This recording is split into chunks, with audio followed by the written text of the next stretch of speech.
Hi, everybody, and welcome to an incredible session. I'm Carolyn Rods, and I'm here with the amazing founder of Wikipedia, Jimmy Wales. We're going to dig in today a little bit on how we can help elevate the voices of Hispanic stars like all of you, and what it means and what our role is in terms of elevating those voices and bringing more visibility to the work that we're doing, and also get Jimmy's take on a lens into the future. So how you ended up starting Wikipedia and what it means in terms of bringing visibility to different voices and to topics and areas of interest for the broader community. Sure. So I started Wikipedia just over 20 years ago now, back in 2001. Actually, it's nearly 21 years because it was January 15th, 2001. And the original vision for Wikipedia is to have a free encyclopedia for every single person on the planet in their own language. And that's what we're doing at Wikipedia. The concept of Wikipedia from the very beginning has been truly global, truly international. We want an encyclopedia for everyone on the planet. In terms of the Spanish language Wikipedia, of particular interest to this group, it's been with us from very, very early on. It's one of the largest languages of Wikipedia. But our view is Wikipedia is never finished. There's always more work to do, and there's always ways to improve, and that's really kind of what we're all about. Yeah, when you think about inclusivity, I don't know that it gets much more inclusive than Wikipedia. It seems like every time I Google something, you all are the first to pop up, and frankly, a reliable source of information. However, when it comes to the Hispanic community, what does this mean? We talk about red links, heard the term before, but can you explain a little bit about what they are and what it means specifically to this community? Sure. So when you're writing in Wikipedia, if you're writing about, I don't know, let's say the United States, and you want to link to New York. Well, if we don't have an entry on New York, obviously we do by now, then if we link to something, but we don't have an entry yet, then instead of turning blue, that link shows up as red, so that the other editors and readers can say, oh, here's something that someone wanted to link to for a further explanation, but it's not there yet. So red links for us just means entries we would like to have, but we don't have yet. And so we have various community groups. One of the great community groups within the Wikipedia world is called Women in Red. And this is a group of people who specifically look for women who should be in Wikipedia but who aren't. Women scientists, women politicians, et cetera, et cetera. And so for us, this concept of filling in red links is really important. It's really a big part of what we do. It's one thing to say, okay, well, we've got an entry about New York State. How do we make it better? Well, that's good. We should do that. But actually, possibly more interesting and more fun, I think, for people new to the project to say, oh, well, what hasn't been covered? What are the things that could be covered but that aren't? Well, there are no greater experts on the Hispanic community than Hispanics themselves. But what does that process even look like? If somebody wants to cover a topic that they know quite a bit about, how do they go about doing that? So I think so what's interesting about Wikipedia is we have a lot of rules. There's a lot of sort of details about how you should write a Wikipedia entry.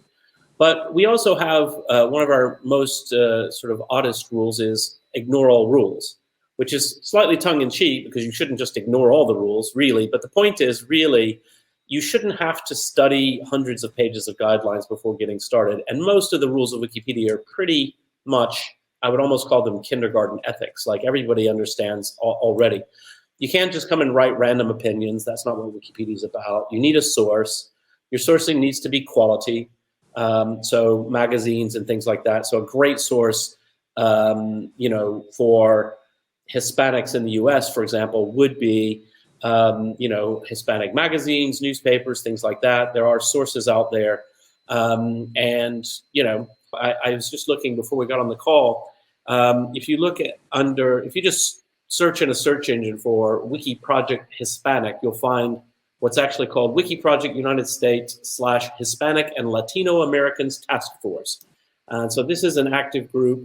And if you go on there, you'll see what they're working on, and you can go to the talk page, and there's just discussions. There's things going on. There Hispanic Heritage Month Edit-A-Thon and things like that. So that's actually a great place to get started. You can just pop on there and say, hey, I'm really interested in whatever it is you might be interested in. It might be, Hispanic scientists. It might be Hispanic business leaders. It could be, the history of migration in the United States and how there is a strong Hispanic component to that. And just say to those people, hey, I'm new. I don't really know what I want to do, or I do know what I want to do, but I want to make sure I'm getting good guidance and help. And they'll help you. And they'll say, okay, right, great. Here's a couple of things to read, and why don't you go and write something, and then let us review it, and we'll give you tips and pointers.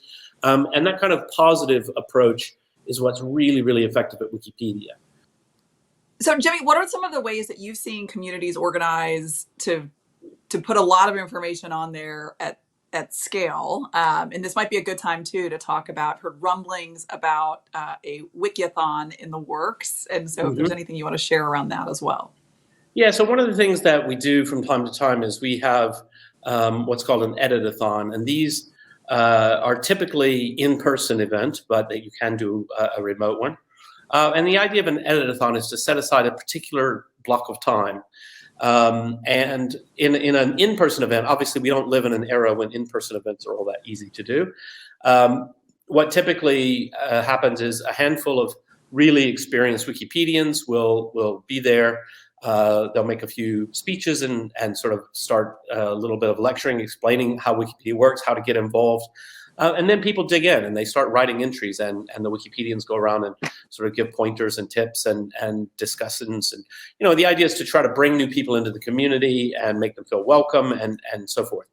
Obviously, when we do it more remote, then it's a different feel and so forth.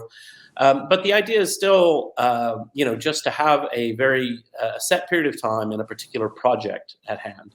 So, the kinds of things that I always would recommend to people is, have a list to work from. So, for example, if a magazine were to publish a list of, 100 up and coming 40 under 40 Hispanic leaders, okay, wow, there's a great list.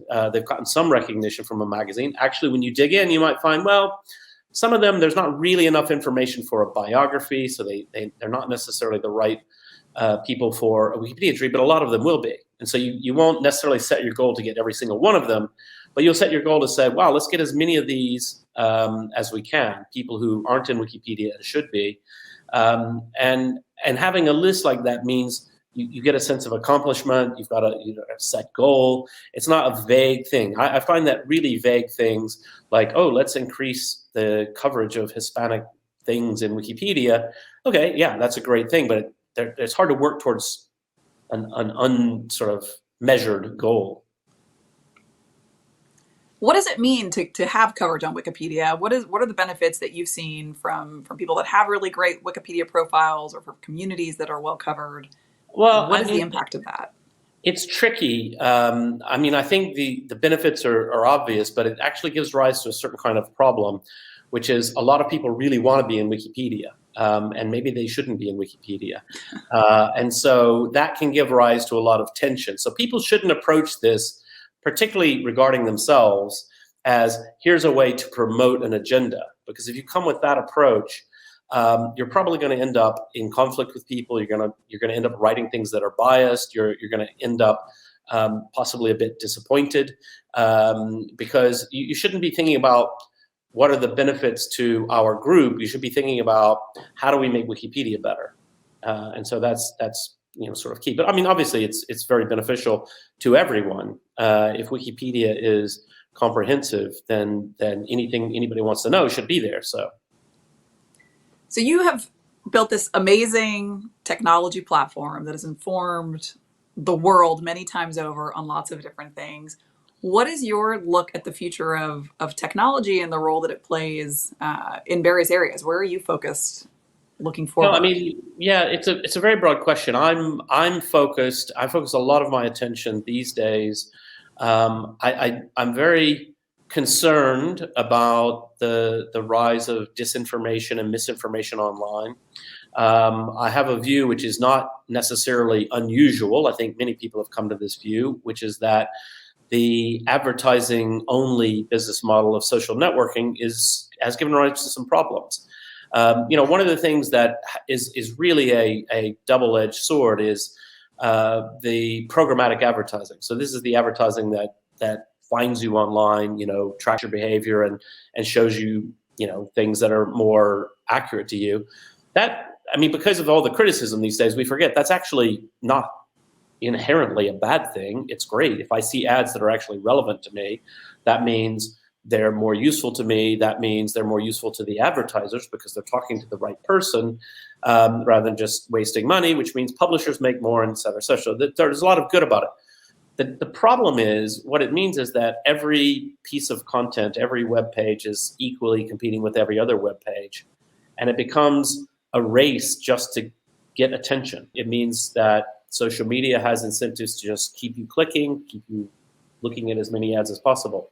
And I'm not against advertising as a business model. It's just there is a problem right now. So I have a pilot project called Wiki Tribune Social, or WT.social.